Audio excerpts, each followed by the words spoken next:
안녕하십니까. 어쩌다 책입니다. 오늘 소개해드릴 책은 우리 글 바로 서기입니다. 지은이 이오덕, 출판사는 한길사입니다. 그럼 책을 보겠습니다. 일본말, 일본글은 지난 80년 동안 우리글, 우리말에 엄청난 영향을 주었고 지금도 우리말, 우리글은 일본말, 일본글을 따라 끊임없이 변질되어 가고 있다. 이런 말을 하면 젊은이는 대부분 그게 무슨 소리냐, 당신같이 일본글 읽어서 공부한 늙은이들이야. 그렇지만 우린 일본말 같은 것 한마디도 모른다고 하겠지. 그러나 일본말이 영향을 어디 일본말을 직접 배워서만 받는가.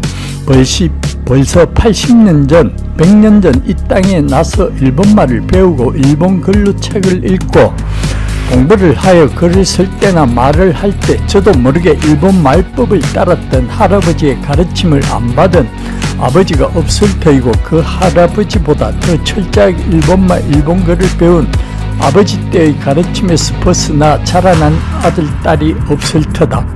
더구나 지금은 일본 책들을 마구잡이로 번역해서 우리말을 삐뚤어지게 해놓는 꼴이 말이 아니다. 그래서 이제라도 시급히 이 사실을 깨달아 일본말의 해독을 뿌리 뽑고 씻어내지 않으면 머지않은 우리 결의의 말은 돌이킬 수 없는 지경에 빠질 것이 확실하다. 일제강점기에는 포악한 제국주의가 강요해서 그렇게 되었다고 핑계를 댈 수 있지만 요즘은 우리가 절개서 일본말을 따르고 흉내내는 꼴이 되었으니 도무지 용서할 수 없는 일이다. 나는 지금까지 일본글을 큰 잘못 없이 제대로 번역해 놓은 책을 보지 못했다. 일본글을 우리글로 올바르게 번역하는 일은 일본글의 뜻을 틀리지 않게 우리말로 나타내고 그리고 그렇게 옮겨 놓은 글이 우리말로 살아 있어야 한다. 그런데 대부분 번역 문장이 뜻도 틀리고 우리말은 아주 엉망인 경우가 많다. 지난날 36년 동안 온 나라 사람들이 일본말을 배우고 쓰다시피 했는데 이건 어찌된 셈인가? 그 가장 큰 까닭은 일본의 말법과 우리 말법이 비슷해서 그를 따라 차례로 낱말만 우리말로 바꿔놓으면 뜻이 통한다고 모두 알고 있기 때문이다. 그리고 같은 중국 글자 말을 쓰기 때문에 그 중국 글자 말을 그대로 적어 놓으면 된다고 보기 때문이다. 이것은 아주 잘못되었다. 아무리 말법이 비슷하다 해도 일본말은 일본말이지 우리말은 아니다. 말법이 비슷해서 그대로 직역해 놓아도 대강의 뜻은 짐작할 수 있다는 게으르고 성의 없고 책임감 없는 태도가 화를 불러일으킨다.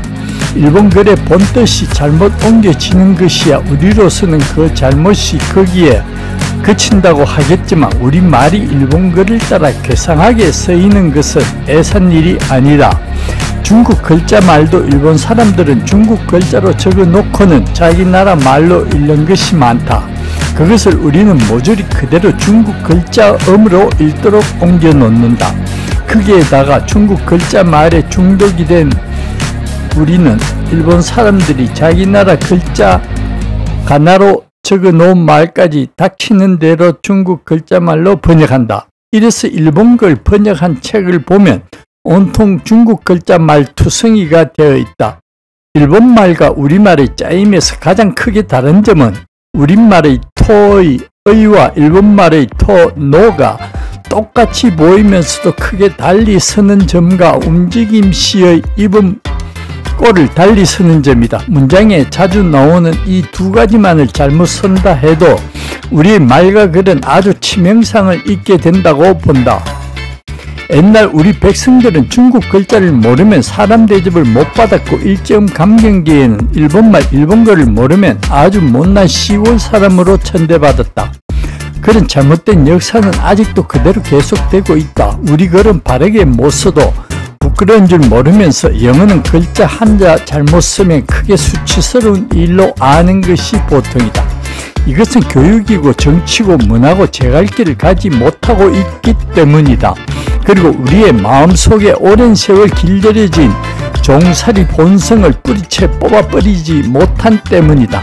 글빛하면 외국 손님 보기에 부끄럽다는 식으로 말하는 버릇도 우리가 마치 외국 사람들 위에 살고 있는 것처럼 알고 있는 종살이 본성에서 나온 말이다.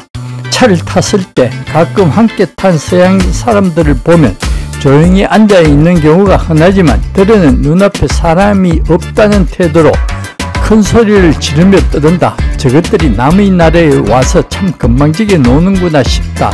그런데 그런 서양 사람들과 같이 서양말을 하는 우리 동포의 얼굴을 보면 분명히 자랑스러운 표정이다. 그와는 반대로 서양 사람이 말을 걸어왔을 때 대답을 못하는 사람은 난처한 표정이다. 얼굴을 붉히기까지는 않지만 부끄러워하는 눈치다. 이것은 얼마나 못난 짓인가.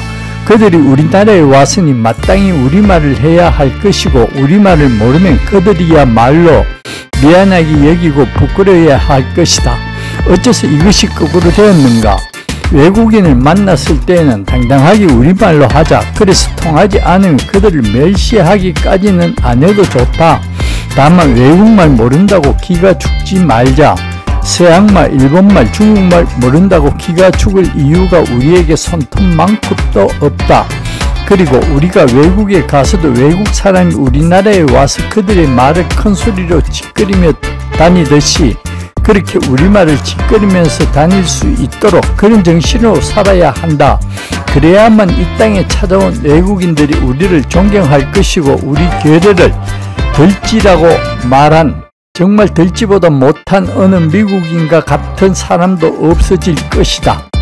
1945년부터 오늘날까지 45년 동안 미국군이 주둔한 남한의 역사를 말의 역사로 보면 영어가 지배한 역사라 할 수 있다. 그것은 일제 36년의 총독 등치가 일본어에 지배당한 역사였던 것과 같다. 일본어에 지배된 역사보다 영어에 지배된 역사가 거의 10년이나 더 길어졌지만 지난날을 돌아볼 때 영어란 것이 우리 국민 전체가 쓰는 말 글 속에서는 중국 글자말이나 일본말만큼 큰 힘을 나타내고 있지는 않았다고 볼 수 있다. 그 첫째 이유는 8.15 직후 몇 해를 제쳐놓고는 미국이 직접 우리를 통치하지는 않았기 때문이다. 그래서 영어에 지배된 이 동안에도 일제강점기와 다름없는 중국 글자말과 일본말이 계속 순수한 우리말을 압도해서 우리 삶을 움직여 왔기 때문이다. 그리고 두 번째 이유는 영어란 것이 이 땅에서는 워낙 그 말의 본고장과는 거리가 멀어 문화의 풍물들이 다른 데에다가 말법 또한 너무 다르기 때문이다. 네, 오늘은 이호덕 작가의 우리글 바로서기를 보았습니다. 도움이 되셨다면 구독과 좋아요 부탁드립니다. 감사합니다.